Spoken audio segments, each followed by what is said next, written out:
La parole est à notre collègue Fabien Gay pour le groupe communiste, républicain, citoyen et écologiste. Vous avez la parole. Merci Monsieur le Président, Monsieur le Ministre, mes chers collègues. Le 5 octobre dernier, la jeune Dina, 14 ans, s'est suicidée. Nous adressons toute notre solidarité à la famille de Dina et nos plus sincères condoléances. Un enfant qui se donne la mort, c'est un drame pour la République et un échec collectif. Nous devons faire en sorte que de tels drames ne se reproduisent pas. Dina était à un âge où l'on quitte l'enfance, où les projets et les rêves d'avenir se construisent, un âge où la sociabilisation est fondamentale. C'est pour ces mêmes raisons un âge qui est particulièrement fragile. Il appartiendra bien sûr au parquet de Mulhouse d'apporter des réponses quant à la responsabilité de ce drame.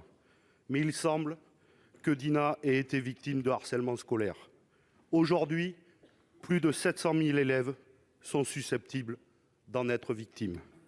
On sait l'extrême difficulté pour ces victimes de harcèlement scolaire de parler, par peur d'être incompris ou par peur des représailles.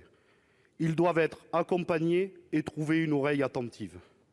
Le lancement à votre initiative, Monsieur le ministre, du programme phare porte-t-il des premiers résultats? Mais surtout, ensemble, suffira-t-il?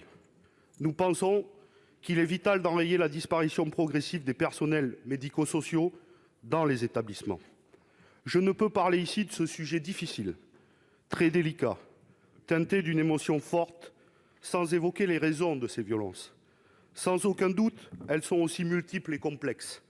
Mais je ne peux m'empêcher de m'interroger. La banalisation, voire l'acceptation des discours de haine, d'intolérance et de racisme, particulièrement dans l'arène politico-médiatique, déteint partout, y compris à l'école. Le problème se pose également sur les réseaux sociaux qui, on le sait, ne font guère d'efforts pour les modérer. Ce n'est pas une fatalité. Il nous appartient collectivement de prendre nos responsabilités. L'éducation de nos enfants, leur émancipation dans de bonnes conditions est fondamentale. Ils sont, chacune et chacun, notre avenir, l'avenir de notre pays. Je vous remercie. La parole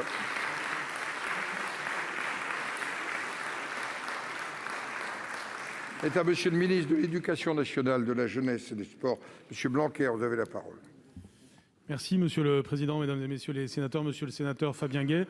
Je veux vous remercier de votre question. Je veux saluer aussi la dignité avec laquelle vous l'avez formulée, puisque le sujet est en effet très grave et nous renvoie à quelque chose qui est devenu structurel, c'est-à-dire le suicide adolescent de façon générale, les enjeux de harcèlement ensuite, sur l'affaire qui nous occupe, c'est-à-dire le suicide de Dina. Je pense qu'en effet, il faut attendre maintenant ce qui sera établi.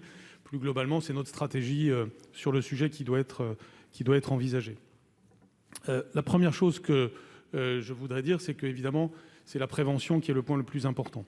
Cette prévention, elle suppose une mobilisation de tous les adultes. Vous l'avez très bien dit, je souscris totalement à la conclusion de votre question, parce que c'est nous tous qui sommes responsables du climat que nous savons créer dans la société.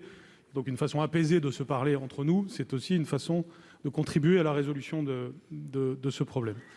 Le monde adulte donne l'exemple. Le monde adulte doit être aussi formé. C'est pour cela que la formation des professeurs, qu'elle soit formation initiale ou formation continue, est essentielle. Et nous avons systématisé dans la formation initiale la prévention du harcèlement depuis la loi pour l'école de la confiance. Et maintenant, nous systématisons la formation continue. C'est l'enjeu du programme phare que vous avez cité, parmi d'autres. Il faut aussi former les élèves. Alors, ça renvoie à beaucoup d'enjeux, mais le programme phare prévoit aussi la formation des élèves qui sont comme des ambassadeurs contre le harcèlement dans leur établissement. Vous avez demandé si ça marchait.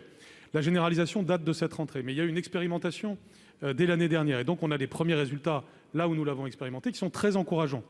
Rappelons que le programme phare a été conçu en s'inspirant notamment des pays scandinaves et de toute façon des meilleures pratiques mondiales, et donc comporte plusieurs volets.